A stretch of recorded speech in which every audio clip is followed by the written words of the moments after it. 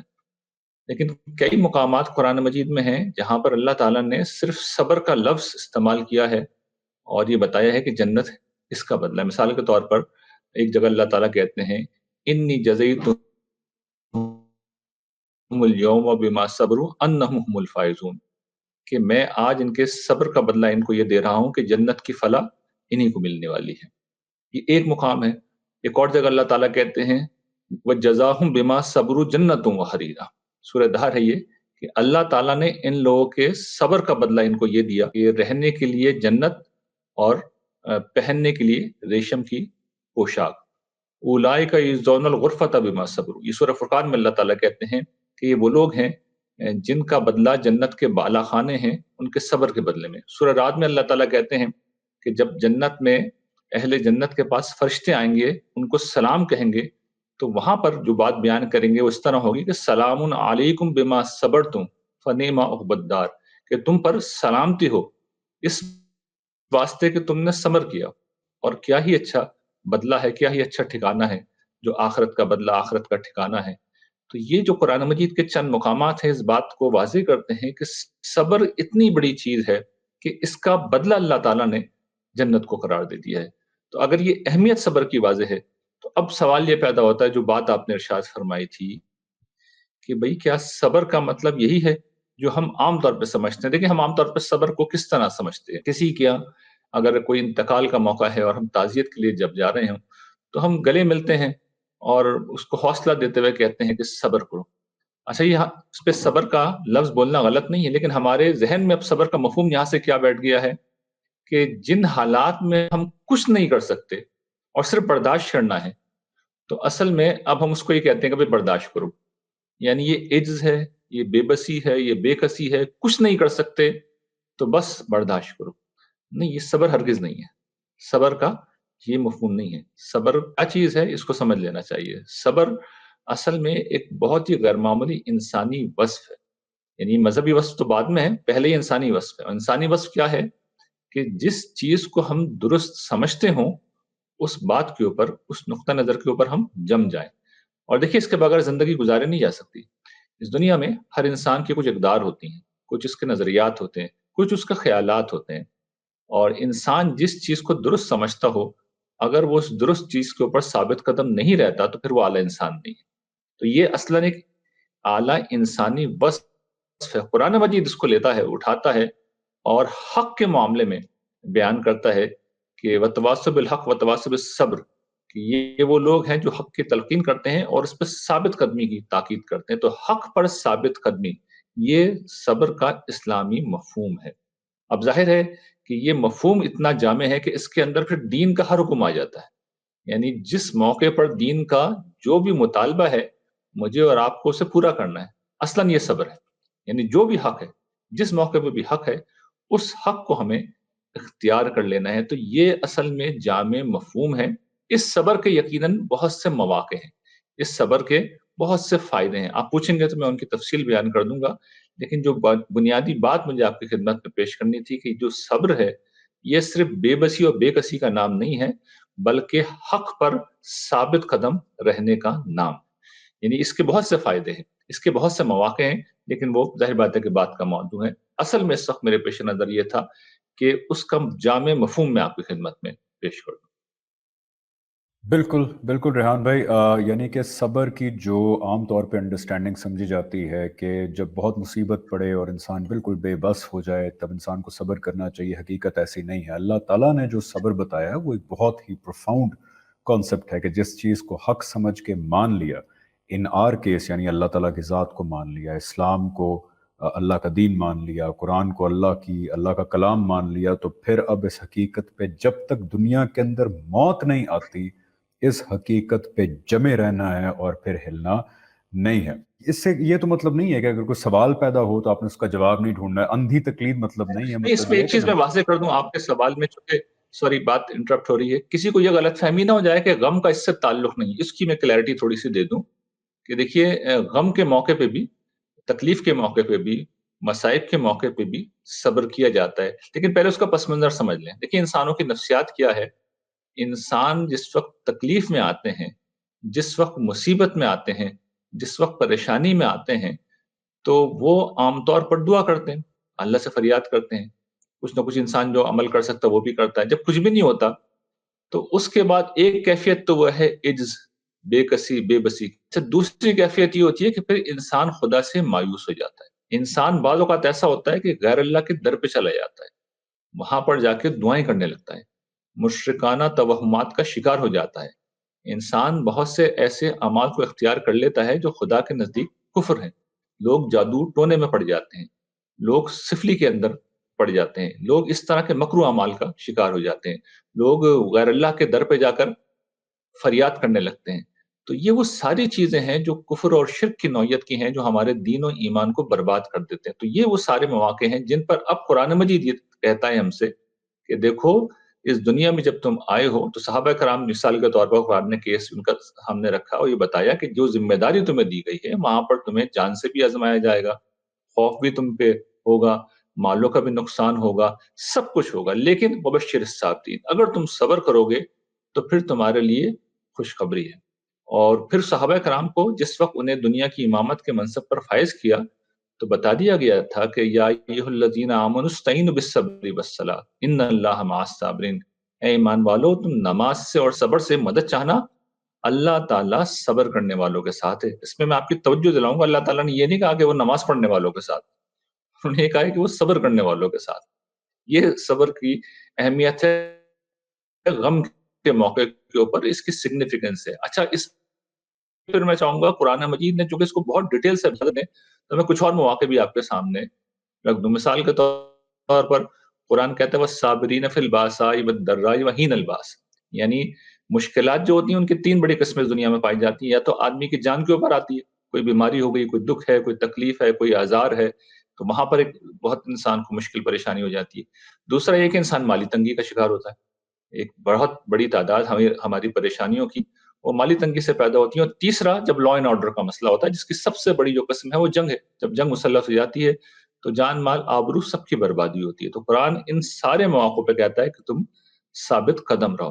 اچھا، پھر قرآن مجید ہمیں یہ بتاتا ہے کہ یہ جب کوئی شخص دین کی دعوت کے مقام کے اوپر کھڑا ہو تو اس موقع پہ صبر کرنا بھی بڑا ہی حوصلے کا کام ہے۔ وَاصْبِرْ عَلَىٰ مَا أَصَابَكَ إِنَّ ذَلِكَ مِنْ عَزْمِ الْأُمُورِ۔ حضرت لقمان نے اپنے بیٹے کو تلقین کی تھی کہ جب تم دین کی دعوت لوگوں کو دو گے، حق کی تلقین کرو گے، برائی سے منع کرو گے، لوگوں کو توجہ دلاؤ گے، تو لوگوں کا ریئیکشن تو ہوگا، بہت سے مسائل پیش آئیں گے، تکلیف دہ باتیں سننی پڑیں گی۔ تو جو حضور کو بھی اللہ تعالیٰ نے کہا تھا کہ وَاصْبِرْ عَلَىٰ مَا يَقُولُونَ وَاهْجُرْهُمْ هَجْرًا جَمِيلًا، تو جو کچھ یہ آپ کے خلاف باتیں کر رہے ہیں اس پہ آپ صبر کریں اور بھلے طریقے سے ان سے دور ہو جائیں۔ تو اس دعوت کے کام میں بھی انسان کو صبر کی ضرورت پڑتی ہے۔ پھر جس وقت مخالفتوں سے سامنا ہو، دشمنوں سے سامنا ہو، اور ہم یہ چاہ رہے ہیں کہ دشمنوں کے اوپر ہمیں فتح حاصل ہو، دیکھیے اس وقت سورہ انفال میں اللہ تعالیٰ نے یہ نہیں کہا کہ تم مجاہد ہوگے اور تم بہادر ہوگے اور تم نماز پڑھنے والے ہوگے، نہیں، بلکہ جو وصف بیان کیا کہ تم میں سے 10 صبر کرنے والے ہوں گے تو 20 کے اوپر غالب آئیں گے۔ اور جب رعایت دی گئی اس حکم میں تو یہ کہا گیا کہ 100 صبر کرنے والے 200 کے اوپر غالب آئیں گے۔ اچھا، ہدایت ہم میں سے ہر شخص کی بڑی ضرورت ہے۔ ہم چاہتے ہیں کہ ایسے لوگ پیدا ہوں جو صحیح راستے کی طرف ہمیں بلائیں۔ تو ایسے لوگ بھی کب آتے ہیں؟ قرآن مجید بیان کرتا ہے وَجَعَلْنَا مِنْهُمْ أَئِمَّةً يَهْدُونَ بِأَمْرِنَا لَمَّا صَبْرُوا، کہ وہ ہم نے ان کے درمیان ایسے لیڈر اٹھائے، وَجَعَلْنَا مِنْهُمْ أَئِمَّةً، ایسے لیڈر اٹھائے جو ان کو ہدایت دیتے تھے ہمارے حکم سے، لما صبروا، جب تک انہوں نے صبر کا راستہ اختیار کیا۔ تو صبر کا بدلہ یہ ہے کہ آپ کو اچھی لیڈرشپ بھی مل جاتی ہے۔ اچھا، پھر قرآن مجید نے ایک اور بات بھی بیان کی ہے، اور وہ یہ کہ جب ہمیں مخالفتیں ہوں اور لوگ دشمن ہمیں نقصان پہنچانا چاہ رہے ہوں تو اللہ تعالیٰ کہتے ہیں، یہ جو خاص طور پر سازشوں کا ہمارے یہاں بہت ذکر کیا جاتا ہے، تو وہاں پر اللہ تعالیٰ توجہ دلاتے ہیں وَإِن تَصْبِرُوا وَتَتَّقُوا لَا يَضُرُّكُمْ كَيْدُهُمْ، اگر تم صبر تقوی سے کام لوگے تو ان کی چالیں، ان کی سازشیں تمہارا کچھ نہیں بگاڑ سکتے۔ اسی طریقے سے قرآن مجید اسی صبر و تقوی کو بیان کرتا ہے کہ اگر تم صبر سے کام لوگے اور تقوی اختیار کرو گے تو پھر یہ جو تمہارے دشمن ہیں ان کے خلاف ہم فرشتے بھیج کے تمہاری مدد کریں گے. تو قرآن مجید ان سارے پہلوؤں سے صبر کی اہمیت کو واضح کرتا ہے، صبر کے مواقع کو بیان کرتا ہے. حتیٰ کہ جب ہم نعمت کی حالت میں ہوتے ہیں تو قرآن مجید یہ کہتا ہے، سورہ یونس میں ایک مقام کے اوپر یہ سمجھاتا ہے کہ بھئی لوگوں کا حال یہ ہوتا ہے کہ جب وہ تنگی کوئی آ جاتی ہے تو بالکل مایوس ہو جاتے ہیں، اور جب وہ خوشحال ہوتے ہیں تو فخر کا، غرور کا، تکبر کا شکار ہو کر خدا کی نافرمانی کرنے لگتے ہیں. اس معاملے میں صرف وہی لوگ بچے ہوئے ہیں جو صبر کرنے والے ہیں. تو انسان خوشحالی کے اندر بھی شکر گزاری کا رویہ اختیار کرے، یہ کام بھی اللہ تعالیٰ کہتے ہیں وہی لوگ کرتے ہیں جن کے اندر صبر کرنے کا مادہ ہو. اگر صبر کا وہ مفہوم واضح رہے کہ اصل میں یہ حق پر ثابت قدمی ہے، اپنے نفس کو صحیح جگہ پہ رکھنا ہے، تو چاہے تنگی ہو، چاہے خوشحالی ہو، چاہے جنگ ہو، چاہے غم ہو، چاہے میدان جنگ ہو، چاہے دشمنوں سے سامنا ہو، چاہے دعوت کا میدان ہو، چاہے لوگوں کی برائی کا سامنا ہو، ہر موقع کے اوپر یہ صبر ہے جو ہمیں صحیح جگہ پہ رکھتا ہے. اس لیے کہ صبر کیا ہے کہ جو رویہ جس موقع پہ اختیار کرنا چاہیے ہمیں اختیار کرنا ہوگا. تو اب آپ سمجھ سکتے ہیں کہ قرآن مجید تنہا صبر کو اور اس کے بارے میں یہ کہہ رہے ہیں کہ جنت اس کا بدلہ ہے. بالکل ٹھیک ریحان بھائی، آئی تھنک آپ نے صبر کو بہت ہی زبردست طریقے سے جو ہے ہمارے سامنے رکھا ہے کہ اٹس اے ویری پروفاؤنڈ جو ہے concept rather than being a very narrow idea جو یوزلی لوگ اس کو لیتے ہیں. اب میں چاہوں گا کہ ہم ذرا نیکسٹ پوائنٹ کی طرف آئیں جو کہ آپ نے لکھا ہے توکل. توکل از میں کہتا ہوں دا لاسٹ پوائنٹ کا پہلا پوائنٹ جو ہے وہ توکل ہے کہ اللہ تعالیٰ کے اوپر ریلائے کرنا. یہ بار بار قرآن میں آتا ہے کہ مومنین وہ ہیں جو پھر آخرکار اللہ تعالیٰ پہ ریلائے کرتے ہیں. ذرا توکل کو واضح کر دیجیے گا اور یہ بھی بتائیے گا کہ کیا توکل اس چیز کا نام تو نہیں کہ لوگ مس انڈرسٹینڈ کر لیں کہ پھر آپ اسباب تلاش نہ کریں، آپ خود کوشش نہ کریں، بس گھر بیٹھ جائیں اور کہیں کہ جی میں اللہ پہ توکل کرتا ہوں. دیکھیے توکل جو ہے وہ دینی احکام میں اگر میں یہ کہوں کہ ایمان کی نفسیاتی سطح پر سب سے بڑی علامت ہے تو شاید میں مبالغہ نہیں کروں گا. توکل کی ضرورت کب پیش آتی ہے پہلے اس کو سمجھ لیجیے. دیکھیے صبر تو عام طور پر جس طرح لوگ سمجھتے ہیں، اور وہ ایک چونکہ بڑی اہم اپلیکیشن ہے اس لیے میں اسی کو آپ کے سامنے رکھ رہا ہوں کہ کوئی مشکل آ گئی ہے، کوئی مشکل مرحلہ آ گیا ہے، کوئی پریشانی آ گئی ہے، کوئی ایسی صورتحال ہے جو ہمارے اوپر سخت گراں ہے، کوئی حادثہ ہے جو پیش آ گیا ہے. اب اس میں ہمیں صحیح جگہ پہ کھڑے رہنا ہے، یہ صبر ہے. لیکن بارہا ایسا ہوتا ہے اور زندگی میں اکثر ایسا ہوتا ہے، مشکلیں کم آتی ہیں، اندیشے زیادہ ہوتے ہیں. یعنی ہم یہ توقع کر رہے ہوتے ہیں کہ بھی فلاں مشکل آ جائے گی، فلاں پریشانی آ جائے گی. اب یہ جو صورتحال ہوتی ہے آپ غور کریں کہ ہمارا جو نفسیاتی وجود ہے، ہمارا جو ذہن ہے، اس کا کمال یہ ہوتا ہے کہ چھوٹی مشکل بھی اگر ہو تو اس کو پھر میگنیفائی کر کے وہ 1000 گنا بڑا کر دیتا ہے. یعنی ایک بڑی سے بڑی مشکل آ جائے، لیکن جس وقت مشکل آ جاتی ہے نا تو آدمی کو پتہ چل جاتا ہے بس جو ہونا تھا ہو گیا، اب کچھ بھی نہیں ہو سکتا. تو اب وہ مرحلہ شروع ہو جاتا ہے کہ انسان پھر اپنے آپ کو کسی طرح نئے حالات میں سیٹ کر رہا ہوتا ہے. لیکن ابھی جس چیز نے ہونا ہے وہ سامنے نہیں آئی، یہ لمحہ بڑا مشکل ہوتا ہے. انسان کی نفسیات پہ میں سچ عرض کرتا ہوں کہ یہ بہت گراں ہوتے ہیں یہ لمحات جو ہوتے ہیں کہ کہیں ایسا نہ ہو جائے، کہیں ویسا نہ ہو جائے. تو توکل کی ضرورت یہاں پڑتی ہے. یعنی اس موقع پر انسان کو توکل کرنا چاہیے، خدا پہ بھروسہ کرنا چاہیے.